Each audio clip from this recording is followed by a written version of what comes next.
Bueno, bienvenidos a todos. ¿Me escuchan bien y me ven bien ahí, cierto? Listo. Sí, Gracias, Carly. Bueno, les queremos dar la bienvenida a este Meetup de QA, donde vamos a tener a dos de nuestros ingenieros de pruebas senior de Astown, como lo van a hacer Sebastián Castillo y Carla Palomino.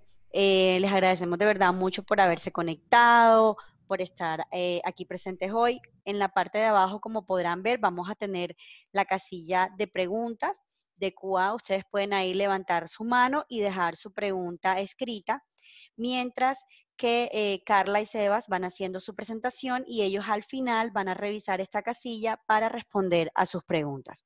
Listo, entonces, para los que no me conocen, mucho gusto, mi nombre es Eliana Farelo, soy HR Specialist en Astown, llevo ya casi 3 años trabajando. Si tienen interés en algunas de las vacantes que tenemos o en algo o en alguna de las posiciones, me pueden buscar en LinkedIn o les voy a dejar acá en el chat mi correo y el correo de nuestros dos reclutadores de Astown para que ustedes los contacten en el caso de que tengan alguna duda o quieran participar en alguna vacante. Entonces, bueno, vamos a iniciar con Sebastián. Sebas, bienvenido. Sebas nos va a compartir su pantalla con la presentación y bueno, luego de que terminemos hacemos la parte de las preguntas y luego continuamos con la presentación de Carla. Entonces, bienvenidos nuevamente. Sebas, adelante. Listo, Eli, muchas gracias.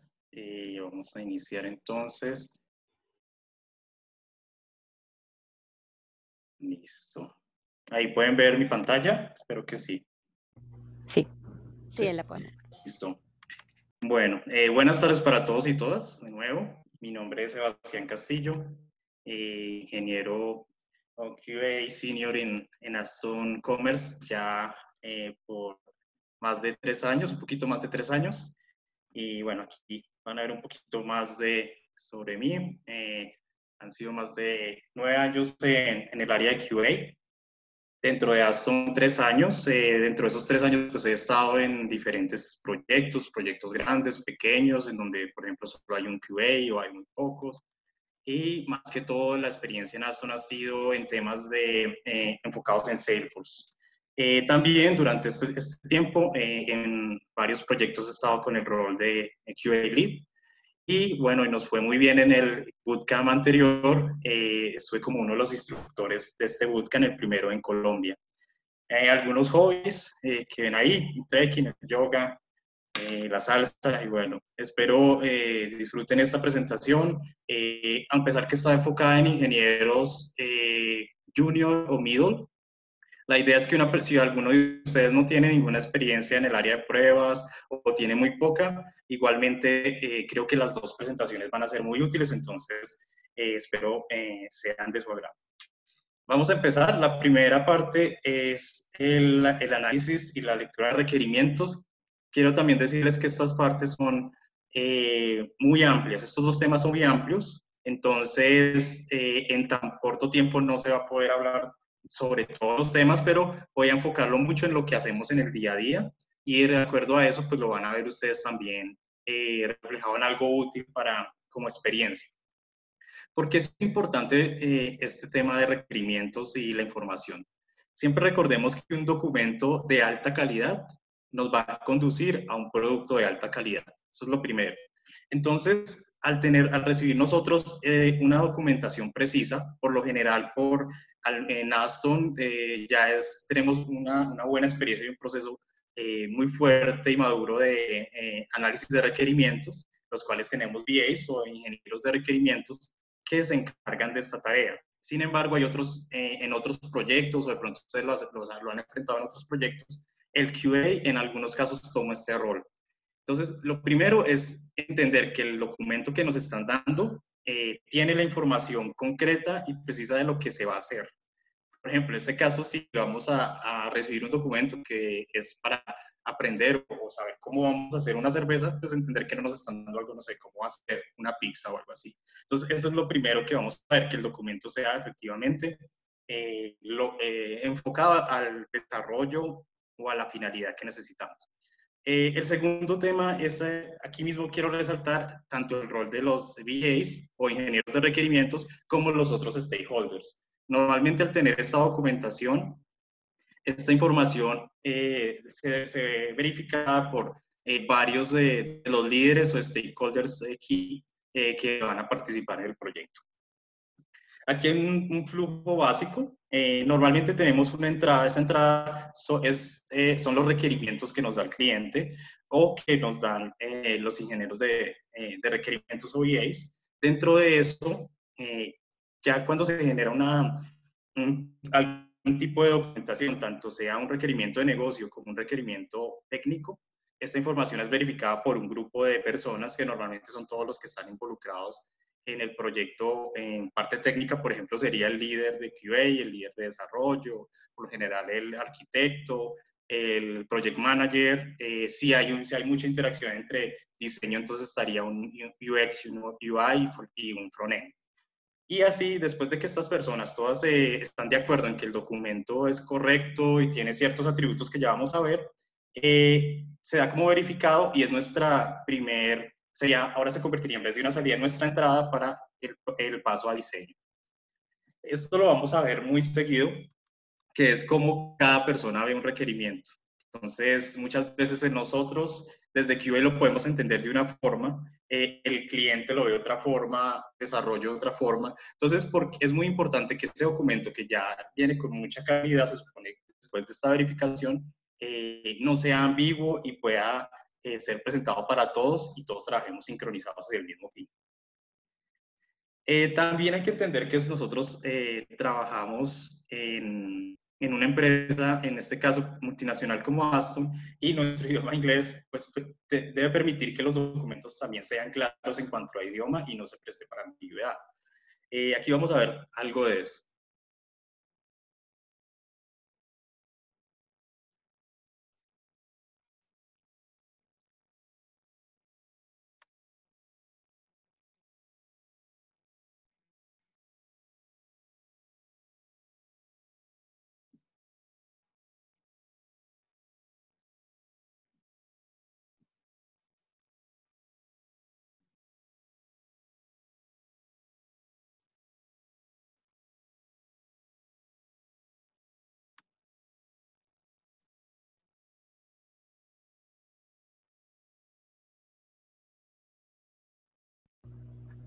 Hola, no estoy escuchando el audio. ¿No?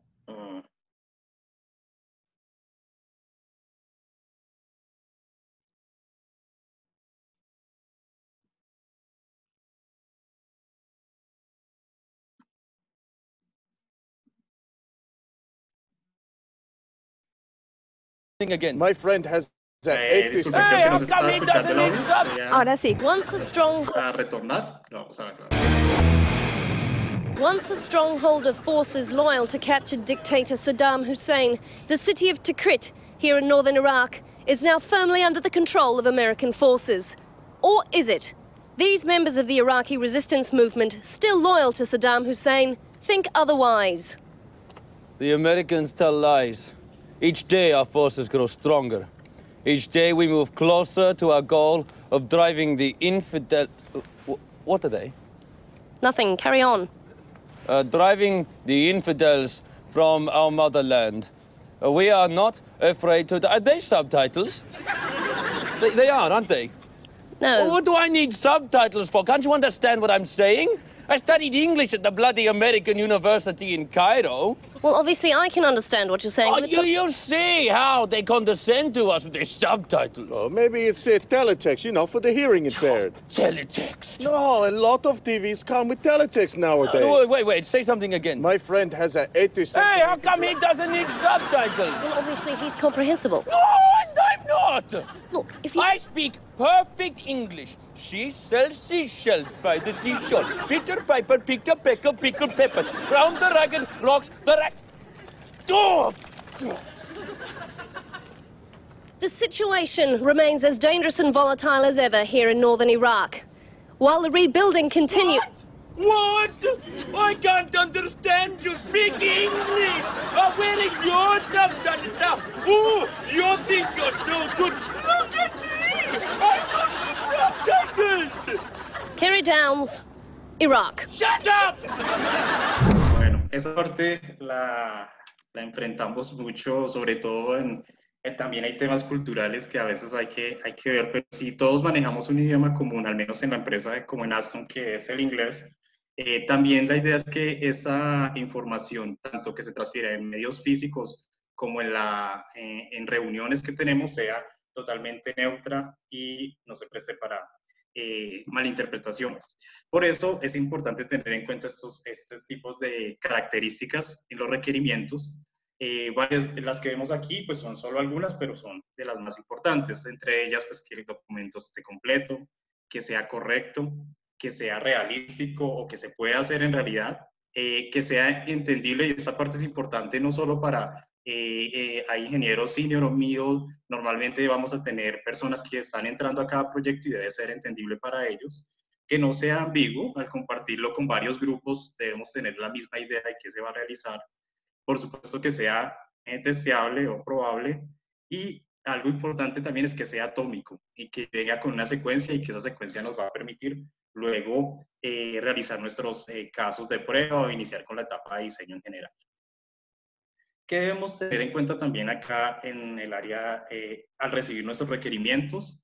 Realmente en los proyectos que tenemos hay dos tipos de requerimientos importantes. Está el documento del BRD, que es el Business Requirement Document, que es más enfocado a la parte de negocio. Normalmente está cubierto por historias de usuario que vienen desde el cliente o áreas específicas del cliente, y documentación técnica.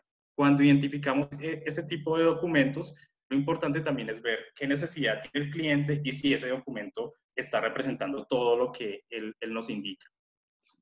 Dentro de este proceso también hay 4 factores o 4 procesos importantes. El primero es la recolección de la información. El segundo es el análisis, que es básicamente lo que estamos viendo en este momento. El tercero se refiere a modelar. Muchas veces la información nos llega solo por medio de correos y de una forma muy informal. La idea es que por medio también del área de QA podamos apoyar al cliente, si es el caso, o entre nosotros mismos en temas que sean un poquito más del lenguaje natural hacia el lenguaje técnico por medio de casos de uso o historias de usuario o ciertas especificaciones técnicas.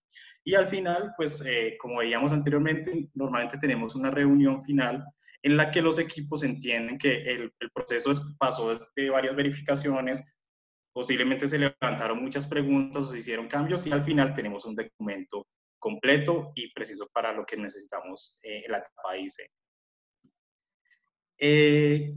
En este caso también lo que vamos a ver nosotros en el área de QA es al final ver desde la documentación, que esa documentación ya tiene cierto nivel de calidad con el que podemos iniciar nuestras pruebas.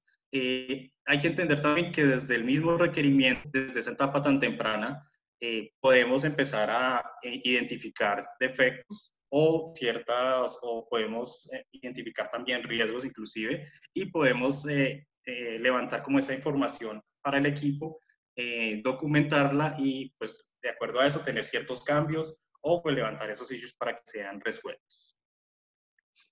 También es importante ver que muchas veces el cliente no tiene un proceso claro de cómo debe darnos esa información. Entonces, muchas veces nosotros podemos ser un soporte en ese caso de levantar información o cómo debería entregarnos. Hay varias fuentes de requerimientos. Tenemos 2 de ellas en este caso. La primera es los requerimientos externos, las fuentes externas, qué pena. Pueden ser por los estándares del mercado. Por ejemplo, si tenemos cierta página con, por ejemplo, la cantidad que debe tener el carrito o cómo debe visualizarse un carrito de compras, cómo debe visualizarse o cómo se debe, no sé, cómo debe interactuar con el usuario. Si hay un estándar para eso, pues la idea es seguirlo. Otra parte de esa es cuando la empresa ya tiene alguna documentación o algún análisis de marketing y pues se puede enfocar en esa área específica. También es importante, por supuesto, los competidores. Podemos verlo en marcas como Under Armour, Nike, Adidas. Ellos constantemente están mirando por ejemplo, qué tipo de aspecto gráfico tiene su página, personalización, este tipo de cosas, y después lo hacen implementándole sus propias páginas por supuesto manejando o teniendo en cuenta todos los temas legales. Y al final, el propio modelo de negocio de la empresa. Otra fuente de los requerimientos es la fuente interna. Básicamente aquí participan mucho pues, nuestros compañeros VAs o ingenieros de requerimientos en los workshops. También están las historias de usuarios, ¿cierto? Yo como usuario quiero, no sé, cierta promoción tal día. De esta forma yo puedo cumplir mis metas de mes o algo así. De acuerdo a esa historia de usuario, nosotros podemos empezar a modelar también nuestros casos de prueba. Documentos informales, aquí en este caso recuerdo iniciando como de las primeras experiencias en testing, fui a pedirle a un cliente la documentación, su requerimiento. Él llegó, simplemente arrancó una hoja de cuaderno y me la entregó. Y pues yo quedé como un poco perplejo porque, ¿cómo así? Esto es un requerimiento. Después fui, lo discutí con otro compañero pues que ya tenía más idea de lo que pasaba. Y efectivamente, este documento de una hoja rasgada, simplemente dibujó un cuaderno, nos permitió desde ahí sacar varios casos de prueba. Entonces, a veces hay que ver que cada persona pues, plasma su información o sus ideas de forma diferente, pero no es el caso ideal, por supuesto. La idea es tener un control de versiones, la idea es tener un control histórico de preguntas, e información que complemente ese documento. Y por último, pues tendríamos los casos de prueba y escenarios.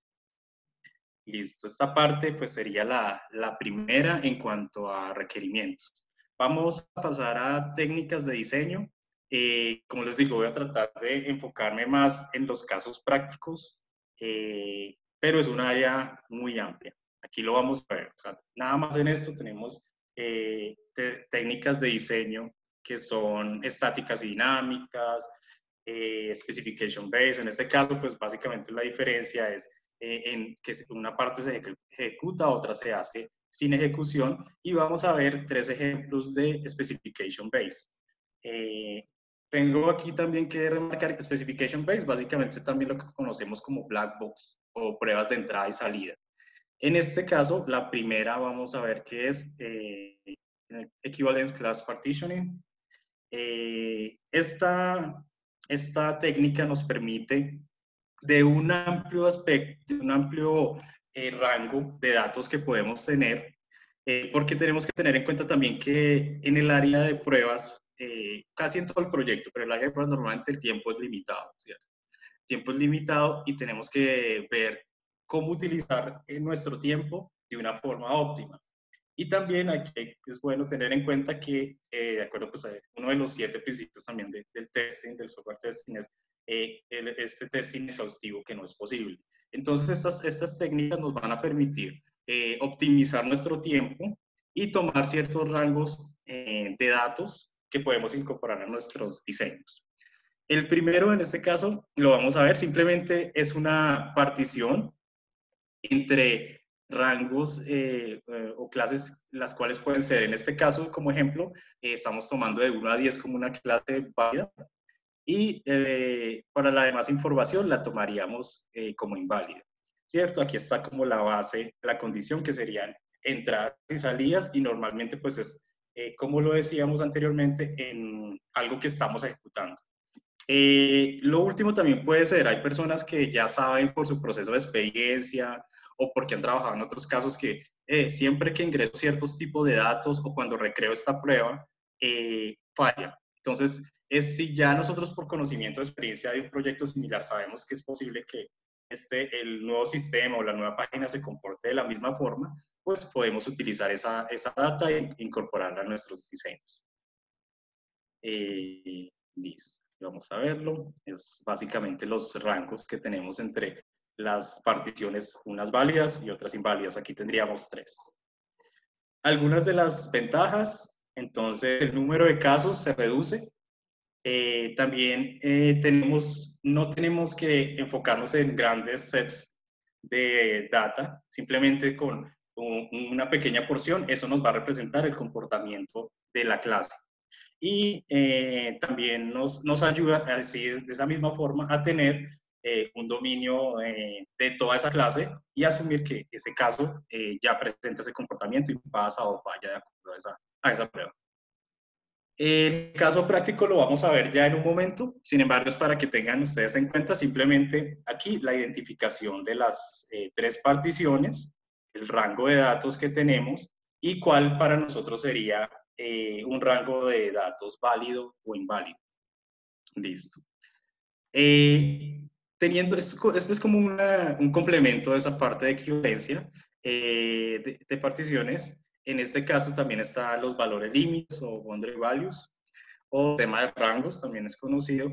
En este caso, lo que nos permite, en teoría, es, como lo dice pues, su nombre, es la representación tanto de los límites de cada rango, como de casos especiales que podríamos tener en cuenta para incluirlos dentro de la data que tendría cada caso de prueba. La técnica básicamente nos dice que hay que identificar las clases, lo cual ya hicimos anteriormente. Después de eso, cada clase vamos a tomar el límite menor, el límite mayor, y de acuerdo a eso simplemente restamos uno, cada uno restamos uno al límite menor y sumamos uno al límite mayor. ¿Por qué es importante esta técnica o en qué nos ayuda? Igual es muy parecida a la anterior. Nos permite también ver el potencial que tiene la interfaz, sobre todo, lo vamos a ver en el ejemplo, pero qué tipo de datos yo puedo ingresar en un campo específico. Y también nos permite generar pequeños sets de data, los cuales podemos asumir luego también como respuestas válidas para cada caso de prueba. Aquí también tenemos el caso de práctico. Simplemente pues vamos a ver que cumple con la técnica. Son 2 límites dentro de los cuales tomamos un valor que sería menos el valor menor límite y el mayor, que en los 2 casos sería clases inválidas y un rango en el cual tendríamos información válida. Entonces aquí vamos a ir es algo muy, muy sencillo, simplemente para sentar un poco este ejemplo. Aquí tenemos una de las páginas en las que ha participado Aston, esto está en producción, y tenemos aquí el campo de cantidad.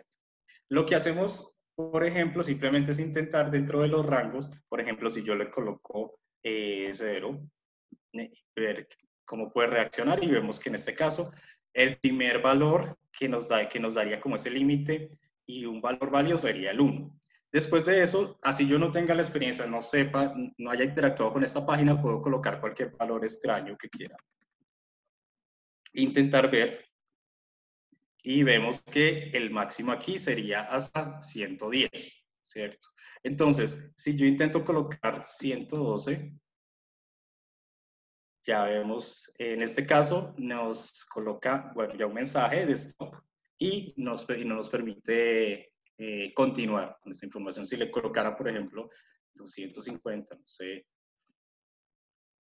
ya seguimos con el mensaje y lo único válido sería de 1 a 10. Entonces, dentro de ese caso, simplemente lo que haríamos en un set de data, al crear los casos de prueba, es incluir los valores límite, algunos valores dentro de las particiones que hicimos y apuntar esa data para que la persona, si lo vamos a ejecutar nosotros mismos o otra persona idealmente, simplemente tome esos datos que ya han sido analizados y podamos completar los casos de prueba de acuerdo a esta documentación o a esa data.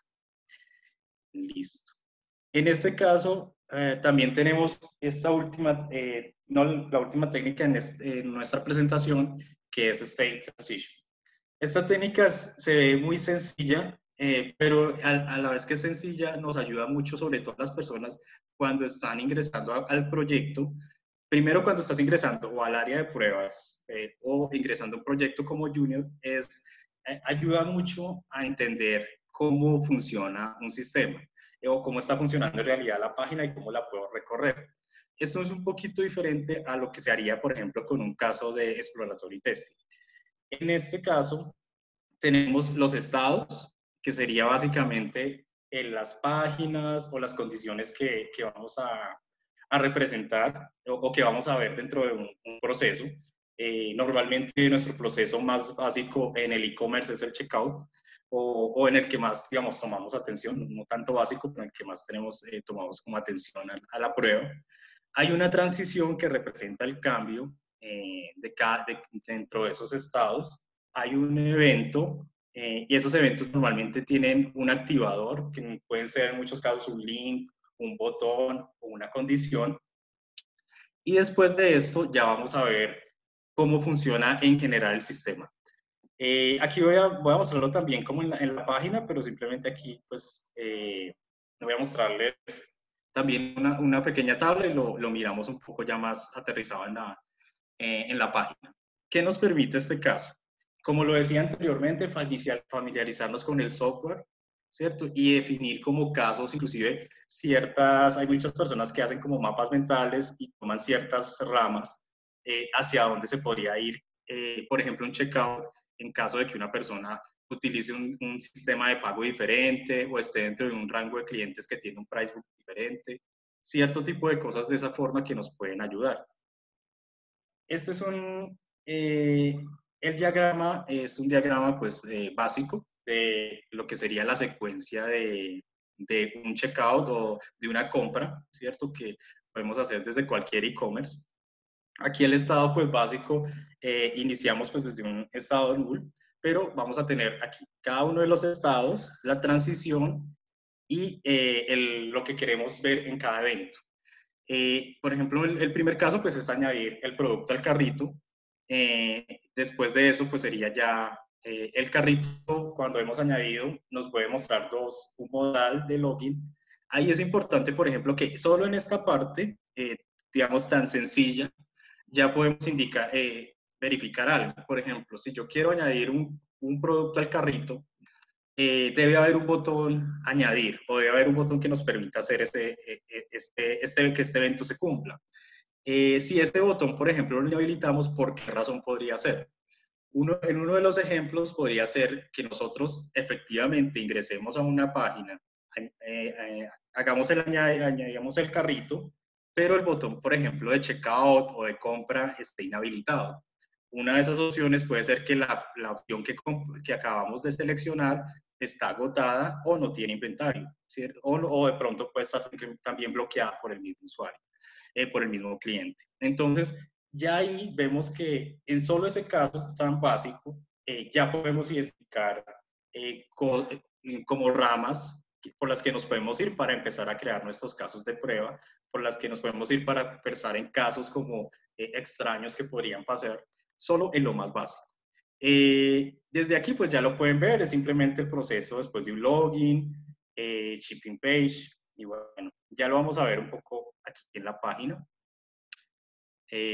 Por ejemplo, si yo pongo un valor válido, aquí 50, vamos a ver el carrito, les paso a ver el proceso que estamos haciendo, ¿cierto? En este caso vamos a ir al checkout. Y aquí nos muestra el login como lo vimos en la explicación de la tabla. Yo voy a ir como guest en este caso. Y bueno, este es en producción, pues ya no podría pues ya colocar mi información, pero aquí sí nos muestra información válida, que es lo que queremos hacer. Primero son los pasos que estamos viendo. Delivery, Payment and Receipt. Normalmente es la confirmación.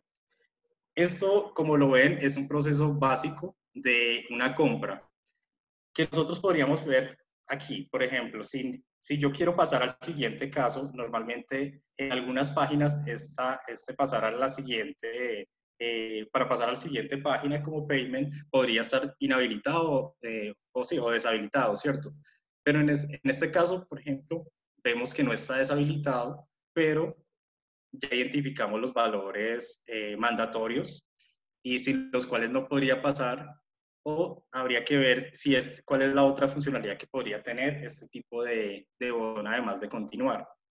Algo muy básico también que podemos identificar, que por eso les diría que a veces uno empieza, sobre todo cuando uno ya conoce más de este mundo del testing, empieza a obviar como lo más básico.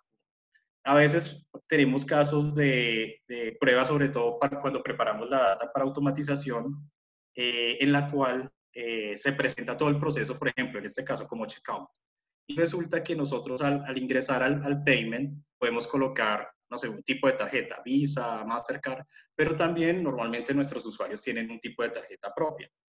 No sé, en Colombia sería ejemplo el Éxito o Jumbo. En otros casos, si yo coloco esa tarjeta, puede ser que no se me abra la página de payment, sino otro tipo de página en la cual yo puedo cambiar mis puntos o algo así. Resulta que si yo analizo eso, veo que me están reportando en la prueba de automatización en algún tipo de smoke una falla. Si vemos eso, puede ser muchas veces simplemente que el proceso lógico no se cumplió porque colocamos la data que no era. Desde el principio hemos colocado la data de una tarjeta Visa que nos permitía completar todo el checkout y no lo hicimos. Entonces, como lo ven, desde algo tan básico, podemos empezar a pensar en diferentes cosas que se van a ir realizando hasta pasar por automatización y también de paso, pues conocer cómo sería el proceso de compra. Esto es como muy del día a día, es resumiendo mucho en realidad lo que hacemos, pero básicamente pues estas son las tres técnicas básicas que tenemos y que podemos usar tanto una persona que hasta ahora empieza a ingresar al área de pruebas como ingenieros junior que quieren complementar información. Esta fue entonces mi presentación. Les agradezco mucho por su tiempo y estaré atento en caso que tengan preguntas o también si quieren compartirnos de pronto experiencias que han tenido tanto con las técnicas de diseños como con requerimientos y que nos puedan ayudar a todos. Muchas gracias y una feliz tarde. Muchas gracias, Sebas, a ti por la presentación. Acá tenemos una pregunta. Dice, ¿qué opina del exploratory testing en el día a día? Pues yo creo la verdad que el exploratory testing está siendo como, ¿cómo les digo? Como desvirtuado un poco, porque sobre todo en cuando inicias en el área de pruebas, cuando eres pues muy junior o hasta ahora tienes como cierto nivel de conocimiento en un área específica, lo que te dicen, no, usted simplemente vaya y pruebe como con lo que piense, como sin ningún tipo de, ¿cierto? Como de técnicas. Y en algún caso puede ser bueno para la persona para familiarizarse con la plataforma o lo que está probando. Pero de otra forma también puede ser un tema más de informalidad y nos deja a nosotros como testers muchas veces un riesgo grande, que es que cuando creemos que ya conocemos la plataforma por medio de un exploratory, sin tener en cuenta a veces, por ejemplo, un smoke, ni siquiera un rango básico de pasos o de test cases, puede que eso se nos juegue después en contra. Porque cuando dicen, ah, bueno, ¿y quién certificó esto? Ah, fue este QA que hizo tal cosa, pero estén con base en qué componente, qué metodología siguió, tiene algún tipo de test plan, no tengo nada, yo siempre, entonces esa falla se la atribuimos a usted y eso puede después generarnos también costos en la empresa o de pronto algún tema de roces con el cliente por resultados de pruebas. Eso es lo que pienso en el tema exploratorio. Sebas, acá hay otra pregunta. Dicen, el gráfico de las técnicas no se veía bien. Es de ISTQB. No sé si lo dije bien. Sí, ISTQB. Sí, de las técnicas de diseño. Lo que pasa es que, pues acá creo que lo puedo mostrar, pero sí, no se ve muy bien. Creo que fue por la imagen. Pero lo que les quería básicamente mostrar ahí era como lo amplio que es esta área. Espérame. Creo que es ¿cierto? Entonces, lo que quería mostrarles ahí es que las técnicas de diseño no son solo lo que estoy mostrando, que estas son las técnicas inclusive de caja negra, sino en este caso hay unas que son basadas en la experiencia, como lo que mencionamos del exploratory test, ¿cierto?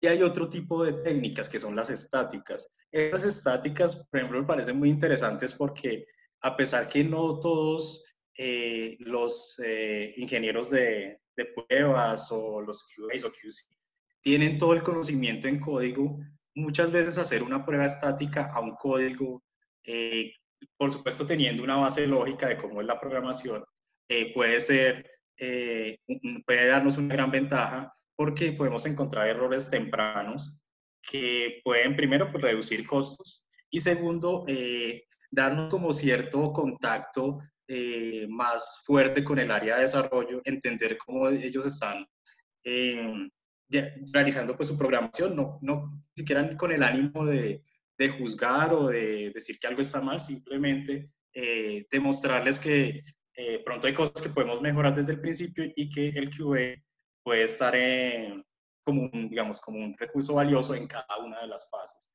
Pero en este caso, entonces es muy amplio, no, pues nos quedaríamos mucho tiempo para discutir cada una de estas técnicas de diseño. Listo, muchas gracias, Seba. Bueno, hasta ahora veo que, bueno, no tenemos más preguntas, entonces vamos a continuar con Carla. Carla, bienvenida. Muchas gracias, Sebas. Excelente presentación. Y bueno, Carla, adelante. Buenas tardes a todos. ¿Me escuchan bien? Sí, te Te escuchamos bien. escuchamos. Ok, perfecto. Déjenme compartir la pantalla. Ok.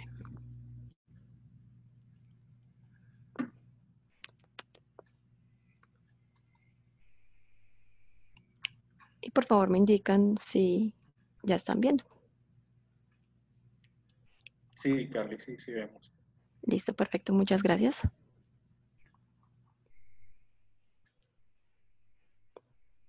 Ok, voy a comenzar. Muy buenas tardes a todos nuevamente. Mi nombre es Carla Palomino, para los que no me conocen, y el día de hoy quiero compartir con ustedes desde mi experiencia en pruebas de accesibilidad, qué es pruebas de accesibilidad como pruebas desde una perspectiva diferente.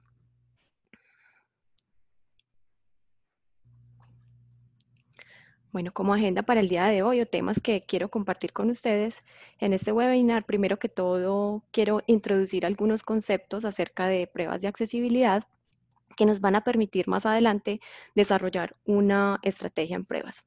En un caso práctico, en un proyecto que estuve trabajando durante 1 año y medio, y adicionalmente quiero mostrarles cuáles fueron los issues o los problemas más comunes que se nos presentaron, qué retos tuvimos durante el proyecto, qué aprendimos de esos retos, qué se viene después de este webinar, qué otras cosas queremos hacer respecto a pruebas de accesibilidad y algunos links que me parecen interesantes e importantes que quisiera compartir con ustedes. Bueno, acerca de mí, para los que no me conocen, llevo 12 años trabajando en pruebas, 2 felices años en esta empresa, en Aston Commerce. Tengo experiencia en frontend y backend, en testing, y específicamente en pruebas de accesibilidad. Llevo trabajando 1 año y medio. Sigo aprendiendo cada día, es un tema que me apasiona, así que es un tema del que quiero continuar aprendiendo todos los días. Dentro de mis hobbies tengo que me gusta viajar. ¿Por qué me gusta viajar? Principalmente porque puedo conocer otras culturas y pienso que eso me ayuda como a entender las perspectivas de las personas que viven en otros países. Me gusta practicar yoga, me gustan los animales y la naturaleza.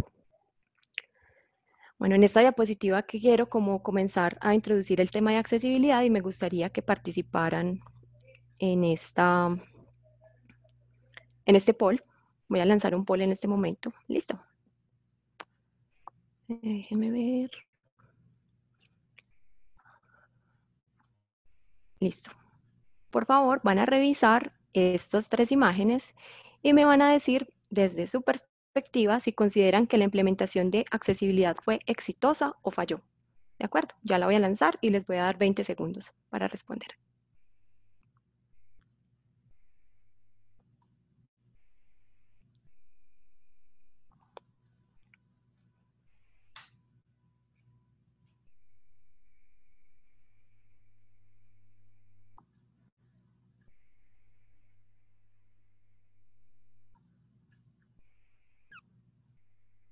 Ok, me voy a ir con los resultados que tengo. 17 personas votaron. Que falló. Perfecto.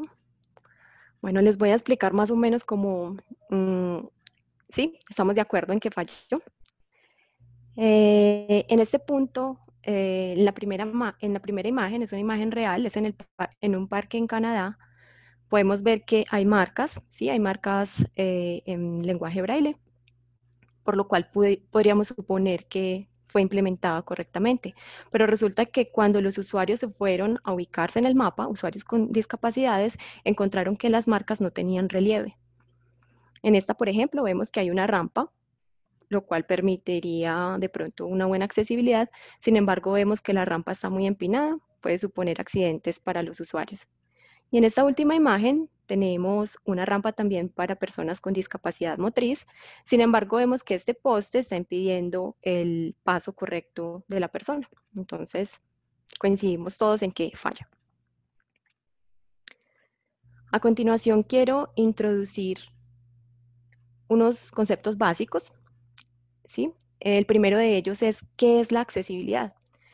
De acuerdo con la literatura, podemos decir que la accesibilidad es una cualidad que tiene algo de ser alcanzado, obtenido o entendido.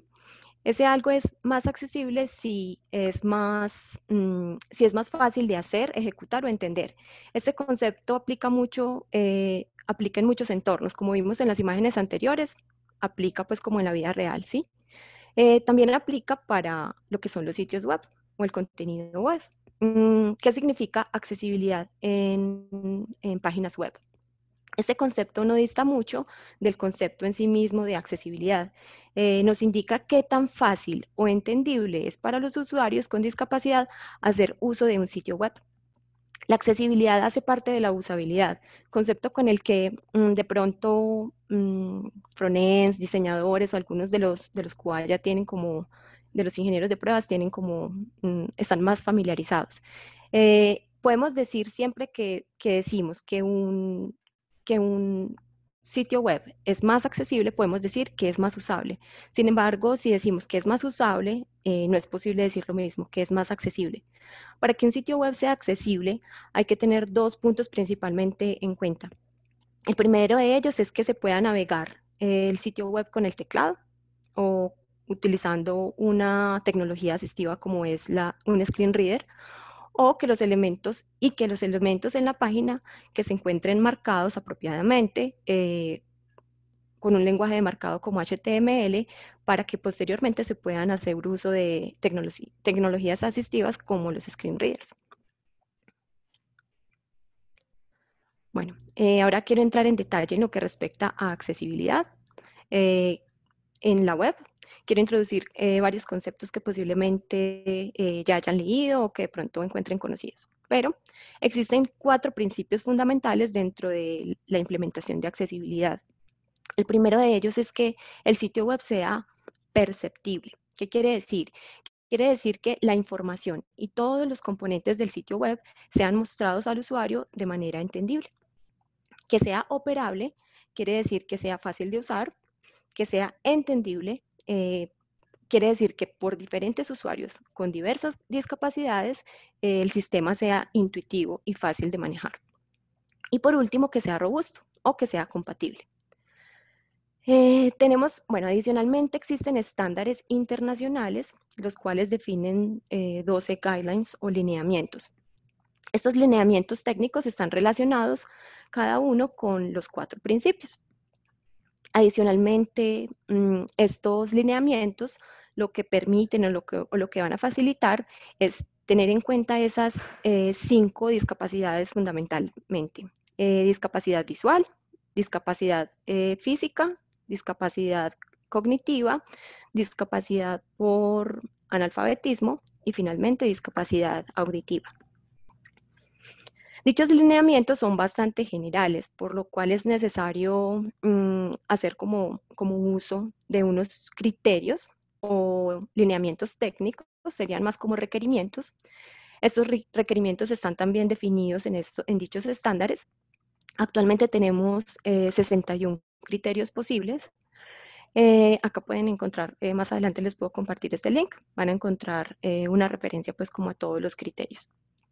Estos criterios se encuentran clasificados en diferentes niveles de conformidad o cumplimiento. El primero de ellos, que es el mínimo nivel que puede tener un sitio web, es el nivel A, el cual contiene, para poder cumplir con ese nivel, debo tener al menos esos 25 criterios, cumplir con ellos. El nivel AA, que incluye 13 criterios más, y el nivel AAA, que sería el máximo nivel de conformidad, que incluye los dos niveles anteriores, es decir, los 61 criterios de éxito. Bueno, acá les quiero mostrar como un match o hacer una relación entre lo que son los principios y los lineamientos. Cuando hablamos de que un sitio web es perceptible, decimos que debe contar con textos alternativos para todos los elementos que hacen parte del sitio web. En este caso serían imágenes, links, botones, y los videos deben contener subtítulos para que permita, por ejemplo, a personas con discapacidades visuales, con discapacidades auditivas, hacer uso o poder acceder al contenido sin inconvenientes. Adicionalmente, el sitio web debe proveer diferentes formas de entender las funcionalidades. Por ejemplo, si tengo un botón y el botón es de cancelar, utilizar diferentes formas de percepción para los usuarios, como por ejemplo una imagen que me indique que el botón lo que quiere hacer o la acción que quiere ejecutar es cancelar, un botón rojo, por ejemplo, que me indique que quiero cancelar, y un texto adicionalmente. Adicionalmente, si decimos que es entendible, cuando decimos que es entendible, queremos decir que el sitio web tiene información que es comprensible por el usuario. Adicionalmente, que los flujos que va a seguir el usuario tienen sentido, ¿sí? Y son lógicos. Y cuando decimos que sea robusto, queremos decir que el sitio web es compatible. Este último principio es totalmente técnico, es de más interés para los desarrolladores, quienes usando un lenguaje de marcado, como mencioné anteriormente, hacen que sea posible leer el sitio por robots o por tecnologías asistivas, hacer lectura correcta del sitio web. Bueno. ¿Qué es la accesibilidad y cuáles son sus beneficios? Ya hablamos entonces de forma general de los estándares internacionales, que existen criterios, que existen lineamientos. Cuando hablamos entonces de beneficios, podemos hablar entonces de tres grupos grandes. El primero de ellos es que los sitios son más accesibles, si son más accesibles pueden atraer mayor número de visitantes.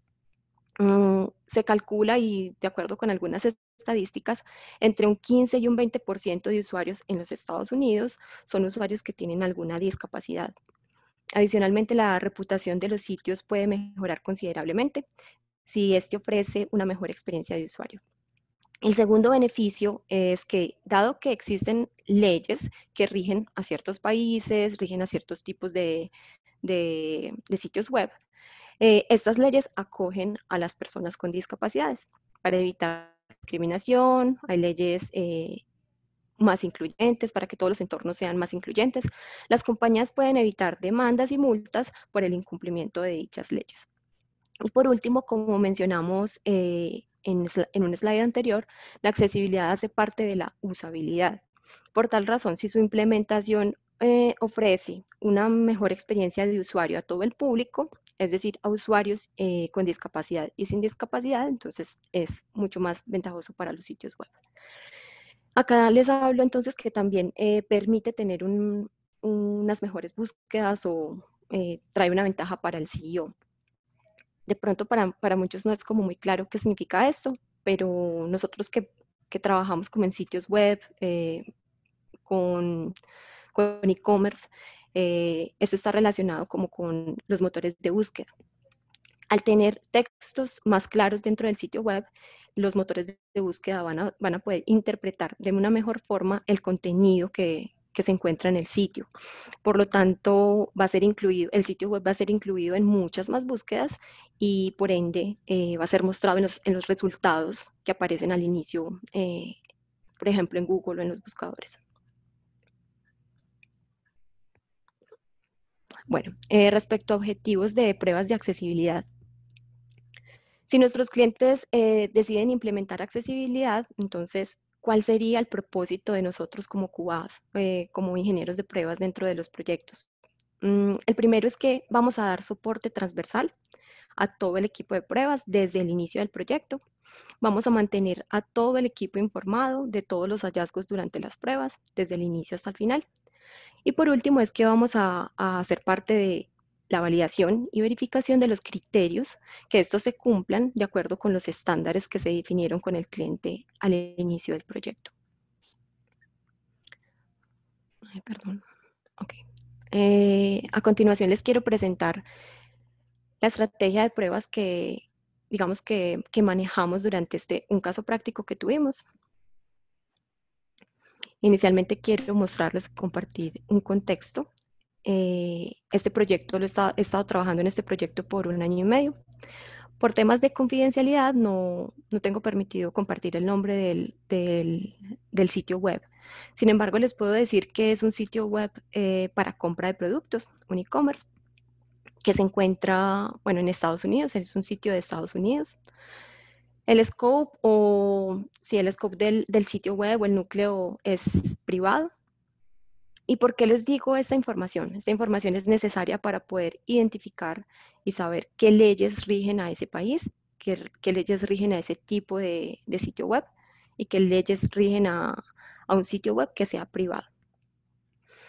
Adicionalmente, es importante entonces conocer e identificar desde el principio qué nivel de conformidad es acordado con el cliente de acuerdo al sitio web que estamos manejando. En nuestro caso fue el nivel de conformidad A, quiere decir que 25 criterios mínimos debían ser cumplidos. Y con el cliente acordamos verificar unos más del nivel AA. Por último, es muy importante que se identifique desde el inicio la experiencia en accesibilidad. En nuestro proyecto teníamos personas con poca experiencia en accesibilidad. Entonces, ahora voy a proceder pues como a mostrarles la estrategia. Voy a mostrarles de forma muy general la estrategia que implementamos y que llevamos a cabo durante el proyecto. El primer paso consiste en definir los criterios a probar según el país y el núcleo comercial del sitio web. Luego se determina el nivel de conformidad a cumplir de acuerdo con la ley, que como anteriormente les dije que hay una ley por cada país, dependiendo de los sitios. Nuestro proyecto se regía por un acta que se sacó en 1999. En el 2008 recibió, pues, tuvo como algunas modificaciones. Esa era el acta que nos regía a nosotros. Luego, dependiendo de la experiencia en este tipo de prueba, en el tipo de prueba de accesibilidad y asimismo en la implementación que se quería hacer en el sitio, se definieron diversas reuniones para alinear expectativas con el cliente, asimismo para hablar y para discutir con el equipo técnico la mejor forma de solucionar los issues que se presentaran. Y finalmente se hicieron unos trainings. Estos se hicieron al inicio del proyecto con el fin de alinear conceptos por parte de todo el equipo de trabajo. Esto es un ciclo de desarrollo, digamos que general, porque dependiendo del ciclo de desarrollo que ustedes estén manejando en sus proyectos y el ciclo de pruebas, se deben hacer modificaciones en la estrategia de pruebas. Por parte de testing, entonces, es necesario definir el alcance, definir las herramientas y definir los artefactos que se van a utilizar. Bueno, les voy a mostrar a continuación. No sé por qué me está llevando. Ok, listo. Les voy a dar pues como un detalle acerca de cuál fue nuestro alcance, las herramientas que utilizamos y los artefactos que se generaron durante el proyecto de pruebas. El alcance entonces debe estar alineado con los criterios definidos durante las primeras reuniones con el equipo de trabajo. Es importante revisar en el contexto específico del proyecto los criterios requeridos. Es necesario adicionalmente verificar cuáles de los criterios van a ser parte del alcance y cuáles no. Por ejemplo, en el sitio web que nosotros estábamos trabajando, específicamente en las páginas que estábamos haciendo nuestras pruebas, no había videos y hay muchos de los criterios están relacionados con este tipo de multimedia. Entonces, esos salieron de nuestro alcance. Respecto a las herramientas, es necesario entonces definir qué screen reader se van a utilizar. En nuestro caso utilizamos NVDA porque íbamos a hacer pruebas en Windows. TalkBack, que es una aplicación nativa para acceder al contenido de una manera accesible para personas con discapacidad en Android. VoiceOver, que se utiliza para todo lo que sea de Apple. Y bueno, esta otra que no es un screen reader, esta es una herramienta que se utiliza para hacer simulación de discapacidades. Luego les puedo mostrar un ejemplo. Tenemos esta otra Color Contrast Analyzer que nos servía para verificar el contraste del color y del color de los elementos en la página respecto al background, por ejemplo. Esta que fue muy importante, existe como una funcionalidad en el Developer Tools que pueden utilizar, se llama Audit, y por medio de esta ustedes pueden hacer un check inicial. Les va a permitir revisar todo lo que tiene que ver con los labels, si, por ejemplo, los textos alternativos existen para todos los elementos. Es algo que es, digamos que posiblemente automatizable, porque es algo que es repetitivo. Esa parte puede ser pues como evaluada por medio de herramientas. Y por último tenemos el Chrome Lens, que nos permite hacer un track o una revisión del paso a paso que sigue un usuario cuando hace uso de un screen reader o del teclado, utilizando la tecla Tab. Listo. Respecto a las herramientas, tengo que decirles que van a depender, las herramientas que ustedes utilicen van a depender del sitio web que estén utilizando, dependen también de, por ejemplo, los screen readers, dependen también de cuáles browsers o navegadores y cuáles devices o dispositivos están ustedes utilizando en sus pruebas. Eso debe ser acordado previamente con el cliente.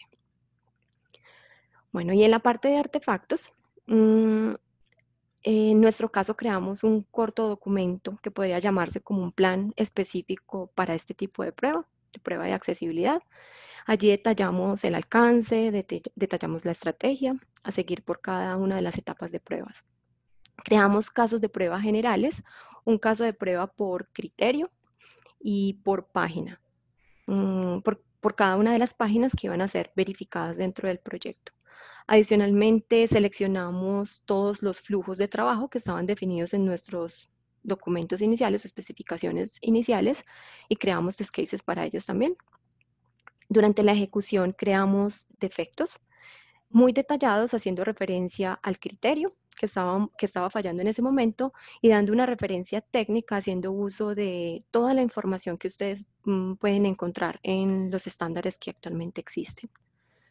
Bueno, respecto a los reportes, hicimos todo lo posible pues, para que esos bugs fueran muy detallados, claros para todos los interesados, con el fin de poder tener reuniones y poder analizar si esos defectos, si la solución de esos defectos generaba valor para el sitio web y adicionalmente que no fuera la solución de esos defectos no fuera a afectar la funcionalidad del sitio como tal. Finalmente creamos un reporte final, donde hacíamos pues como la evaluación de todos los defectos, entregábamos el estado de cada uno de los defectos y a cuáles criterios correspondía cada uno de ellos. Bueno, acá tenemos pues bastante texto en esta imagen, pero lo que quiero que rescatemos de este slide no es cada uno de estos criterios. Estos criterios los pueden encontrar uno por uno, detallados con mucha información en en la página de la W3C, ellos se encargaron como de, junto con otras organizaciones, de montar una iniciativa y de definir todos los criterios y guidelines para accesibilidad. Entonces no se van a perder por falta de información. La información la van a tener en el sitio web. Lo que quiero rescatar de acá es que para nuestra estrategia, ya que teníamos muchos criterios que debíamos evaluar, entonces lo primero fue identificar cuáles de esos criterios eran los más críticos, con los que pudiéramos como cubrir el mayor alcance de las pruebas de accesibilidad. Anteriormente les comentaba que la accesibilidad como tal consiste en dos partes.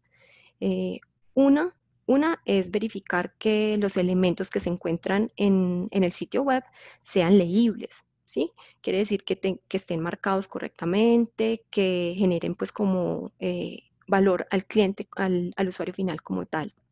Y la segunda es que el sitio web y todos sus elementos sean navegables por medio del teclado. Entonces tratamos como de cubrir todos esos que hacían parte de esas dos, digamos que, formas de evaluar principales de la accesibilidad. Posteriormente, bueno, tengamos en cuenta adicionalmente que cuando vayan a hacer el smoke test para accesibilidad, este se debe hacer cuando las pruebas de componente, es decir, si las pruebas de componente en su proyecto estén estables, es decir, que los errores que sean bloqueantes o que sean críticos se encuentren cerrados, ¿sí? Para que no tengan muchos inconvenientes cuando estén haciendo su barrido o su prueba o su smoke test en ADA. La segunda parte o conjunto de criterios, entonces, hacían parte ya como del component testing. Para nosotros, entonces, es posteriormente al smoke test. Y finalmente, entonces, definimos cuáles de los criterios que teníamos dentro de nuestro alcance realmente no hacían parte porque no teníamos dichos elementos en nuestro sitio web. Bueno, acá les puedo decir, puedo hacer como un barrido general, que sea como la secuencia o los flujos de trabajo, los flujos que se están probando sean lógicos. Todo lo que tiene que ver con teclado, que sea posible navegar el sitio por medio de teclado. Este que tiene que ver con el tiempo de expiración de la sesión, debe ser ajustable, porque algunos de los usuarios con discapacidad motriz o si tienen alguna discapacidad posiblemente van a tardar más tiempo en navegar el sitio o en un checkout, como les mencionaba anteriormente Sebastián. Bueno, adicionalmente, la parte de los errores es importante porque en accesibilidad se recomienda que los usuarios sean informados de cuáles errores se cometieron, por ejemplo, en un formulario, qué errores se cometieron y que tengan adicionalmente la posibilidad de hacer modificaciones en los formularios en cualquier momento. Bueno, ¿cuáles fueron los errores más comunes de acuerdo al caso práctico que vivimos nosotros? El primero de ellos fue el bajo contraste entre el color del background y algunos de los textos o de los elementos que hacían parte del sitio web. El segundo fue que algunos usuarios quedaban atrapados, porque cuando accedían a modales o a ciertas funcionalidades, el foco no se encontraba en el elemento correcto. Esto pasa con los screen readers. Más adelante les voy a mostrar un ejemplo práctico de esto. Algunas funcionalidades no eran accesibles usando el teclado. Algunos flujos no eran muy intuitivos para los usuarios. Y el contenido, había contenido que no era de interés para los usuarios finales. Por lo tanto, era necesario como navegar por muchos elementos del sitio que realmente no generaban valor. Entonces, a continuación les voy a mostrar cada uno de ellos. El primero de ellos, hablábamos del contraste. En esta primera imagen podemos ver una simulación de un usuario, cómo sería la vista para un usuario con discapacidad de daltonismo total. El contraste del color de este elemento, de este change, que es un link, ese contraste es muy bajito con el del background. Entonces lo que hicimos, o los desarrolladores lo que hicieron, fue hacer el cambio de la fuente. Esto fue solicitado pues por el cliente porque se presenció, se dieron cuenta cuando el cliente, cuando el usuario final estaba navegando el sitio, que cuando llegaba allí casi nunca hacía clic allí. Entonces lo que se hizo fue que se cambió el tipo de fuente y el color.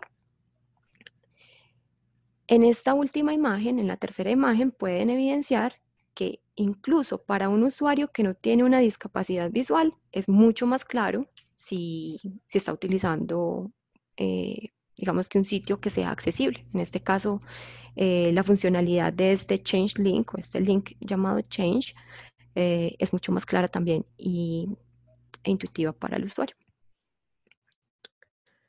En este segundo issue o problema que presenciamos, es un problema bastante común y molesto que le sucede a los usuarios cuando utilizan screen readers.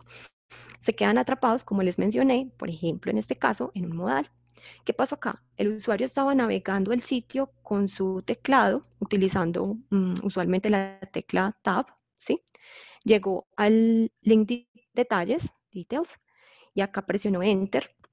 Cuando presionó Enter, este modal se abre, ¿sí? Y cuando el modal se abre, lo que debería pasar es que el foco quede en este modal. Sin embargo, el foco quedó en este otro elemento cuando entró acá. Entonces, para el usuario nunca es posible cerrar este modal. Incluso nunca se leyó esta información para el modal. Cuando se hace la solución, entonces lo importante es que siempre que se abra un modal, el foco venga hasta acá para que el usuario pueda navegar y pueda interactuar con este elemento. Y cuando se cierre, usualmente el usuario utiliza la tecla Escape, el foco quede exactamente en el elemento anterior que se accedió anteriormente. En este caso, cuando yo cierre o cuando el usuario cierre este modal, el foco debe quedar en el link detalles. Y así puede continuar con la navegación del sitio. Bueno, en este tercer ejemplo, lo que teníamos acá, o la situación que se presentó, es que el agregar a favoritos, o este icono en este caso, no era accesible por medio del teclado. Entonces, cuando el usuario utilizaba la tecla Tab, nunca podía llegar ni acceder a esta funcionalidad. ¿Qué se hizo? ¿Qué hicieron nuestros desarrolladores? Utilizaron pues como esta partecita de Tab Index para hacer de este elemento enfocable. Si ven en esta segunda imagen, van a poder ver que después de que se hizo la solución, el elemento, la funcionalidad, es posible utilizar la funcionalidad, el elemento es enfocable y se puede continuar pues como con la ejecución de la funcionalidad. En este caso teníamos el recorrido o el camino que debía seguir el usuario no era consistente, no era lógico, no tenía ningún sentido para los usuarios, porque si ven, para utilizamos la herramienta de Chrome Lens, donde podemos ver pues como el camino y hacer el track de todos los elementos que tuvo que recorrer el usuario, ¿sí? Cada vez que que presionaba la tecla Tab. Como podemos ver acá en esta segunda imagen, vemos que la navegación es lógica, ¿sí? El camino es lógico. Primero se navegan todos los elementos del encabezado y posteriormente se llega al contenido principal de esta página.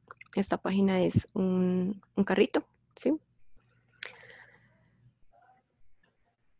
Y en este último ejemplo, que está relacionado con el anterior, con el tema de los caminos, observábamos y pasa mucho en muchas de las páginas que si tienen encabezados, entonces los usuarios deben, cuando ingresan a la página, deben navegar cada uno de los elementos que hacen parte del encabezado.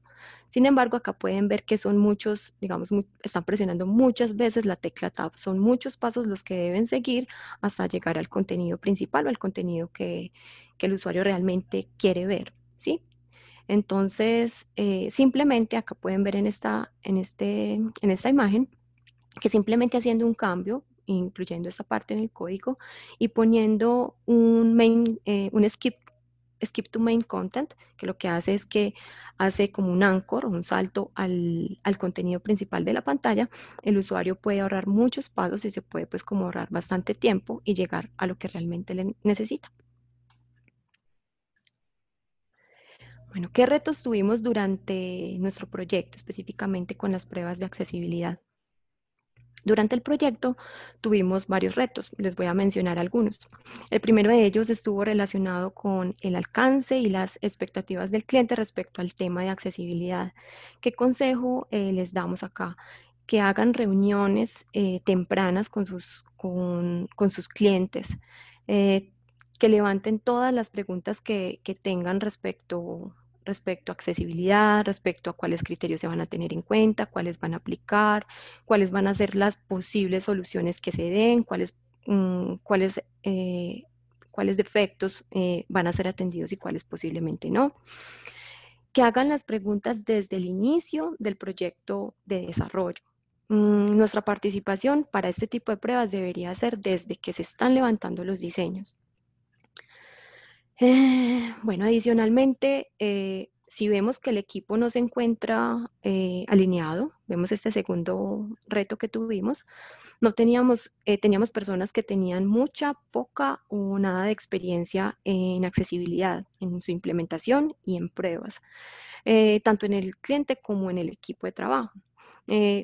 Se puede mitigar el riesgo que esto supone, haciendo entrenamientos en etapas tempranas, detallando los bugs, como les mencioné anteriormente, durante el slide de estrategia de pruebas. Y por último, para nosotros como testers fue bastante difícil en algunas ocasiones ponernos en los zapatos de los usuarios. Ustedes saben, bueno, al menos los de QA, sabemos que cuando estamos haciendo una prueba, tenemos que pensar o tratar de entender el sitio como lo haría un usuario final. Pero en este caso nosotros nos encontramos limitados, de pronto no tenemos la discapacidad, y no podemos enfrentar el sitio como realmente un usuario con discapacidad lo enfrentaría.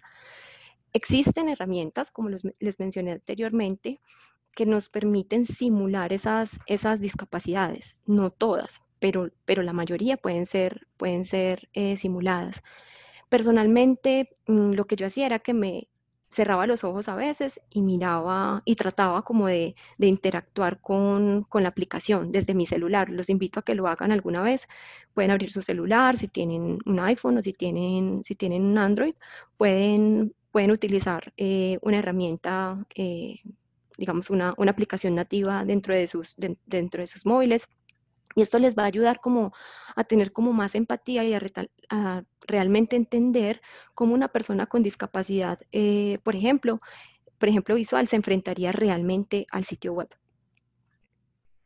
Finalmente creo que eso es como lo más importante.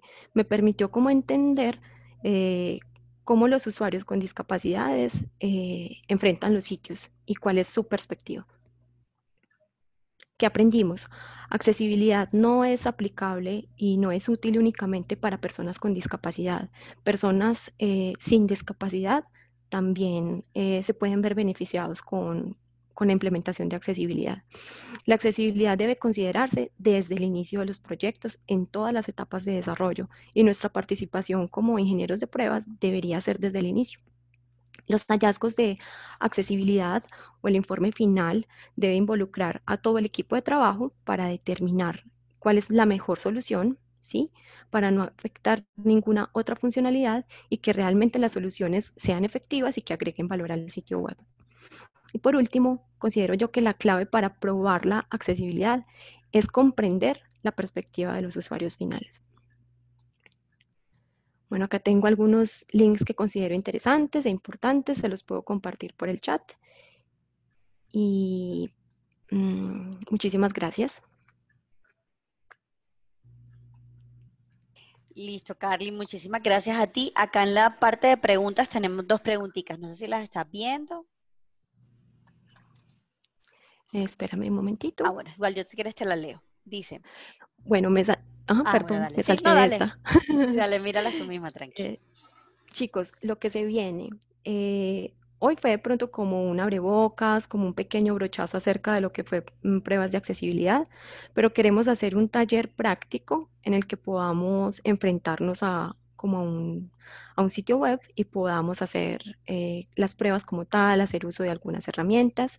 Y adicionalmente, pues veo que no todas las personas son de pruebas, vienen de otras áreas. Entonces, sería bastante interesante si ustedes pueden diligenciar este formulario, si están interesados en hacer parte de ese workshop, de ese taller, y que tengamos personas de diferentes áreas para hacer un juego de roles. Entonces les voy a compartir después entonces este link para que lo diligencien. Ya voy a mirar entonces las preguntas.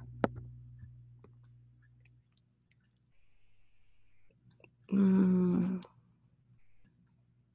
no las veo, a ver. Sí, parece que no te están saliendo. Acá. Bueno, ya las encontraste, perfecto. Sí, listo. Entonces, si en Colombia aplica alguna ley de accesibilidad para los sitios web y en ese caso, y en caso de que sí, ¿cuál sería? Listo, bueno, entonces, primero que todo, las leyes de accesibilidad, bueno, no son el A, AA y el AAA, son niveles de conformidad, ¿sí? Existen leyes y estas leyes, déjenme, les comparto de una vez. Bueno, estas leyes dependen del país. Se me están borrando. Ok, vuelvo acá. Es que dice como respondida. Bueno, esas leyes van a depender. En esta página que les mencionaba anteriormente, donde van a encontrar todos los guidelines, estos estándares son internacionales, rigen para todo, digamos que para todo el mundo. ¿Sí? Allí van a encontrar las leyes por cada uno de los países. A nosotros nos regiría lo que tiene que ver con España, porque si son sitios web en español, ¿sí? Hay una traducción oficial de todos los estándares, entonces les puedo compartir también ese link para Colombia. ¿Esto de qué va a depender? Actualmente, por ejemplo, en Estados Unidos, si bien se tiene este acta de no discriminación, de inclusión, ¿sí? Este acta no dice nada específico acerca de los sitios web. Si bien es un requerimiento o es una recomendación, por ahora los usuarios con discapacidades pueden montar una demanda, pero muchas veces ganan las compañías. Las compañías dicen, en el acta no está como especificado qué se debe hacer en el sitio web. Sin embargo, muchas compañías están adelantando con eso. Entonces, lo mismo pasaría para Colombia. ¿Sí? En Colombia también pasa lo mismo. Hay unas leyes de inclusión que nos aplican, sin embargo, por ahora no es como que si no lo hacen, la demanda la va a ganar el usuario final. Sin embargo, es muy chévere eso porque ya hay muchas compañías que están siendo más incluyentes y están tratando como de implementar todo esto. Dice Anonymous, pero de todas formas les voy a compartir entonces el link. ¿Listo? Bueno, en las abiertas dice, hola Carla, gracias por la información. Una pregunta, ¿cómo recomendarías afrontar para e-commerce la accesibilidad? Es decir, un e-commerce es básicamente para vender y para ello se hace necesario textos e imágenes llamativas y aplicaciones interactivas. ¿Qué recomendaciones para e-commerce podría sugerir para implementar un sitio accesible, pero igualmente atractivo para las personas sin discapacidades? ¿Es mejor tener un desarrollo propio completamente accesible o lo más común es algo mixto? Bueno, nosotros... Este sitio que nosotros, para el cual estábamos implementando el tema de accesibilidad y haciendo las pruebas, es un e-commerce. Lo más importante es que si bien las personas no pueden ver las imágenes, si tienen una discapacidad visual, por ejemplo, ellos van a poder, por medio de un screen reader, por ejemplo, leer lo que tiene que ver con esa imagen. ¿Sí? Por eso es tan importante que los textos alternativos asociados a esos elementos sean entendibles y que sean comprensibles, que describan lo que un usuario sin discapacidad visual está viendo en ese momento. Entonces, bueno, en la parte de interacción, es muy importante entonces también definir lo que son los flujos de interacción. Nosotros, digamos que lo más importante es, como les digo, que los elementos se puedan acceder por teclado. Eso sería como la base, ¿sí? Existen... Arturo, fue Arturo. Bueno, pero de pronto para alguien más. Existen algunas recomendaciones en cuanto a diseño, por ejemplo. De pronto ahí no lo están viendo muy bien. como de qué hacer y qué no hacer, dependiendo de la discapacidad que se quiere como que se quiere atender, ¿sí? Con esta implementación de la discapacidad. Entonces se puede hacer uso de muchas herramientas. Esa pregunta que nos hace Arturo está muy relacionada como con la parte del diseño. Desde el diseño se debería contemplar de pronto qué tipos de elementos y qué debería contener cada uno de los elementos para ser incluyentes. Obviamente no todo se puede implementar, ¿sí? No es posible que se pueda implementar todos los criterios para todos los tipos de discapacidad, pero la idea es que se haga pues como una inclusión también de estos usuarios. Pero como les decía, lo más importante es que el sitio sea accesible por teclado. Listo.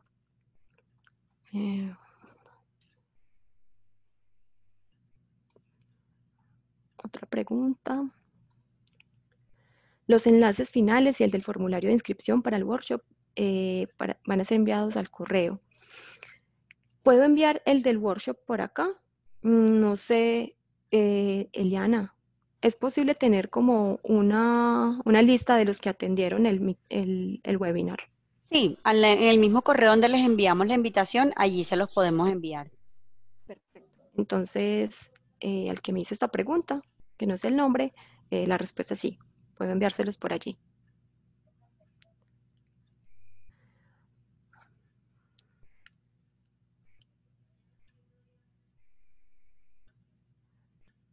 No, esto no lo utilizamos, Sergio Orozco, no utilizamos esto en nuestro proyecto. Si de pronto alguien más sabe de esto y quiere participar, Prefer Reduced Motion. Pueden levantar la mano si alguno sabe.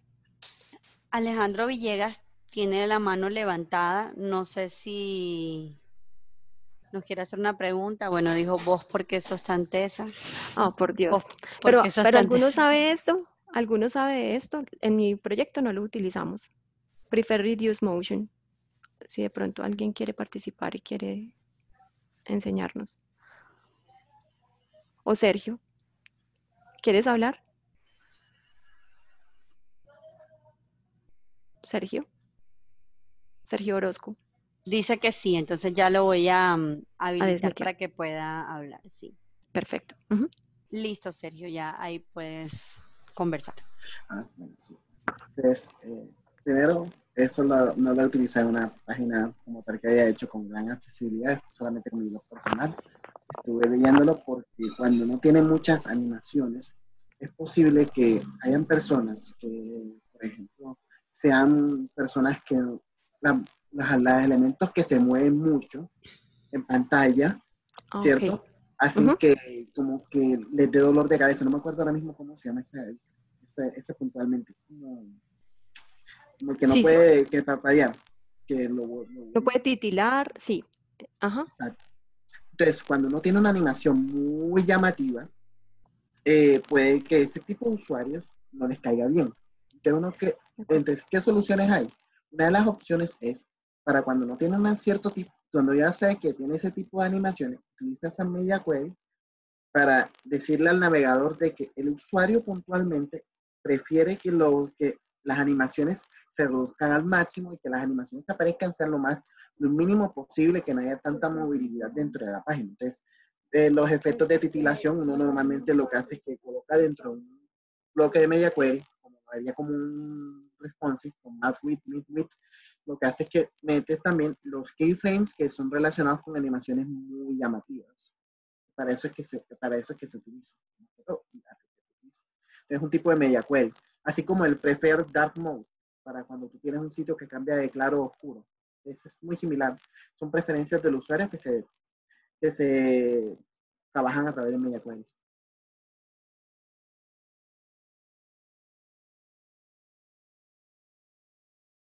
¿Me hice entender o? Sí, perdón. Sí te entiendo y hay un principio y hay un criterio que está relacionado con eso, que digamos que los elementos que estén allí no deben parpadear o no deben titilar, más de 3 veces por segundo. Entonces esa ayudaría pues como a esa parte. Muchos de los sitios web lo que hacen es que evitan tener ese tipo de animaciones, pero con la pregunta que nos hacía Arturo, es verdad, en e-commerce eso llama la atención, entonces digamos que en muchos casos es como una opción. Entonces pienso que tu respuesta podría también como responder esa parte a Arturo, la pregunta de Arturo que nos hizo. Muchas gracias, Sergio. ¿Quién más?